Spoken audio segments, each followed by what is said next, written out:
Think about all the things that you consume in a day. Of course, this includes food and drink, but also other things, right? In a day, you eat 3 meals, drink a couple glasses of water, or a couple of drinks. But you also watch maybe an hour or two of TV or short form content, maybe even more.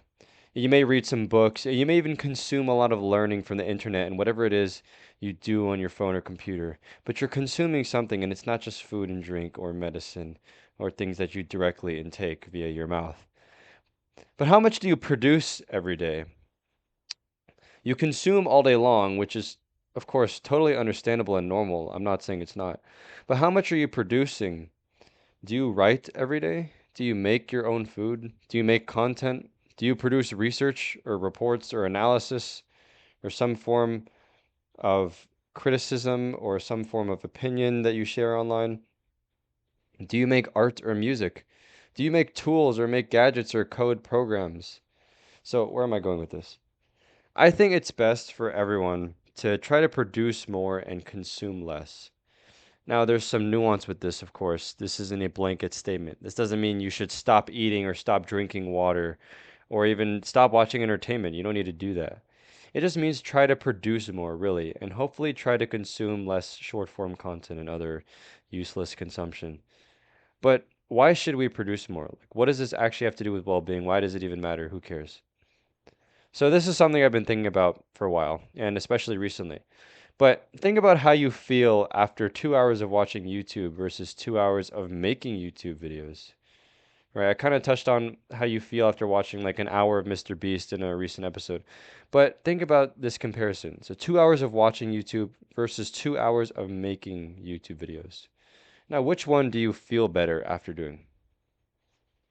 If you've done both, you'll probably say that you feel much better, more accomplished, and have a higher self-esteem after 2 hours of making YouTube videos when compared to 2 hours of consuming YouTube videos.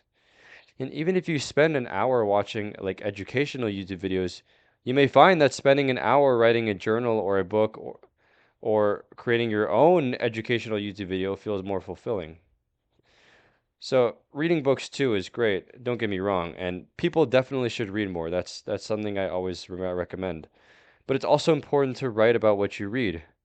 What are your thoughts on the literature? Do you disagree with it? Write about why you disagree with it, or why you strongly agree with it, or why you think it's boring, or why you think it needs to be changed. When you watch movies, write reviews about them. You can do that with the Letterboxd app. I'm sure there's other things. You can also just write in your notes app or something. When you eat food, write reviews about it. You can do this with the Belly app or anything like that. You'll find that by pairing your own production of something with your consumption of something, you'll actually find more fulfillment in consuming that thing.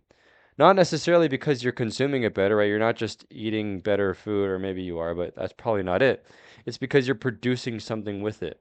The act of consuming is followed by production, which feels more fulfilling, feels more memorable, and it just feels like you're actually contributing something.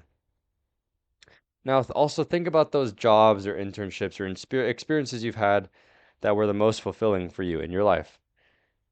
If I think about them, I think about those where I felt that I produced the most and the things that I produced were the most meaningful. Experiences where I'm passive and watching and learning are obviously valuable, right? There's a lot to be learned by first watching before you try to do anything.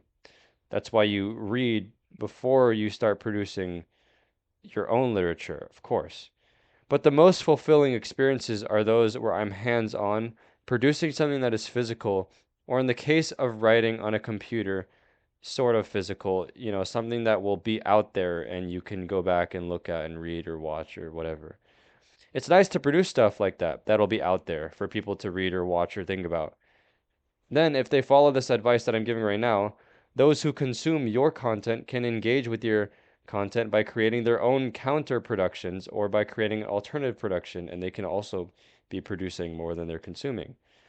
So, regardless, there is truly much to be learned and much to be fulfilled by when you produce instead of consume all the time.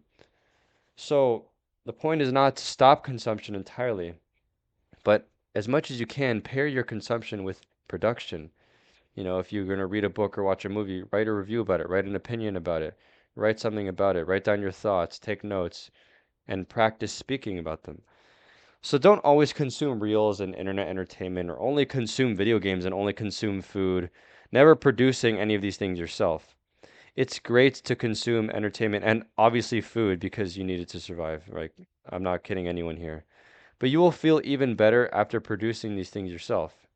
Even cooking, you make something that won't last forever, but it's fulfilling because you made the food you're eating. And anyone who's cooked, I'm sure can agree that when you cook your own food and it tastes good, that's so much more fulfilling than going to a nice restaurant and eating. Right? Because no one else has made that exact plate except you that day. And even if it's not five-star Gordon Ramsay, it's probably still fulfilling. So keep producing, and you will probably feel better about yourself.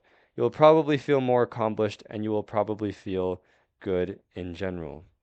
As always, stay mindful.